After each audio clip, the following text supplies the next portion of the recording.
Siku hii ya leo kama nchi ya Kenya tuko katika hali ya mourning kwa sababu ya kumpoteza former Prime Minister Raila Amolo Odinga, na kwa sababu hiyo tumeungana pamoja kama taifa kwa mwito wa rais wetu William Samoei Ruto ya kwamba kila mtu ambaye ni public servant, ambaye ni kiongozi, pamoja na yeye mwenyewe tukaweza kuahirisha all functions, public functions. Na sisi kama Kisiwa National Polytechnic ambao tulikuwa tumekusudia na tulikuwa tushajipanga kufanya graduation yetu, hata wanafunzi wengine walikuwa shafika, lakini katika hali ya umoja na wenzetu katika taifa tumeweza kuahirisha mpango wetu wa kuwa na graduation yetu ya kwanza kama National Polytechnic. Na hivyo tunasikitika kuwatangazieni wote wahusika wakiwemo graduates pamoja na wazazi ya kwamba sio kwa mapenzi yetu bali ni kwa sababu ya hali jinsi ilivyo, tumelazimika kuahirisha mpango wa graduation yetu, na kwa wakati unaofaa tutawatangazia tena siku ambayo graduation hiyo itaweza kufanyika.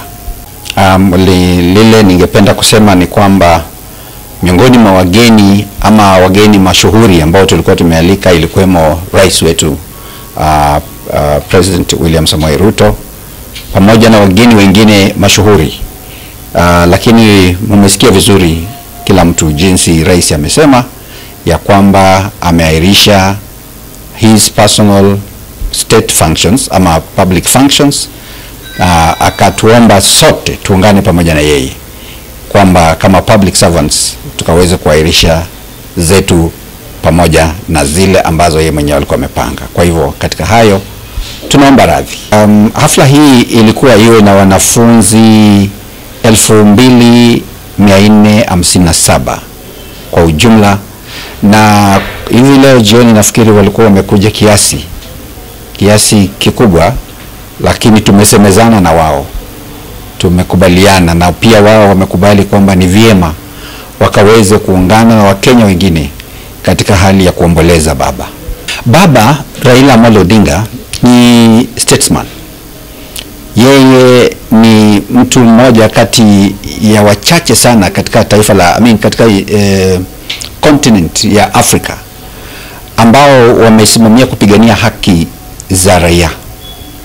Kama yeye nafikiri amepigania haki sio tu za wana Kenya ama wananchi wa Kenya bali za Afrika nzima na za Afrika, the black man, the whole world. In Kenya Raila anajulikana kwa mambo ya constitution.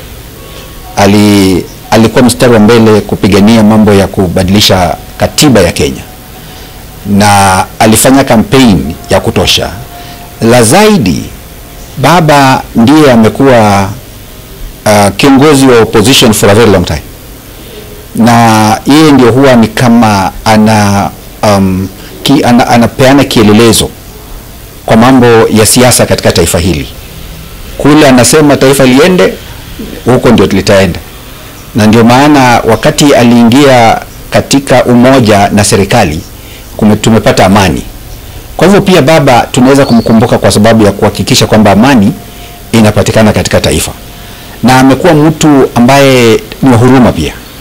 Mwaka wa 2007, 2008 wakati wa post election violence, nakumbuka ya kwamba wakati watu walikuwa wanaendelea kupigana, baba alionekana kwenye runinga akilia machozi, na alikuwa analia kwa sababu ya watu kuaga, na kwa sababu ya hiyo akakubali nusu mkate ili kwamba serikali iweze kuundwa na wananchi wa Kenya wapata amani.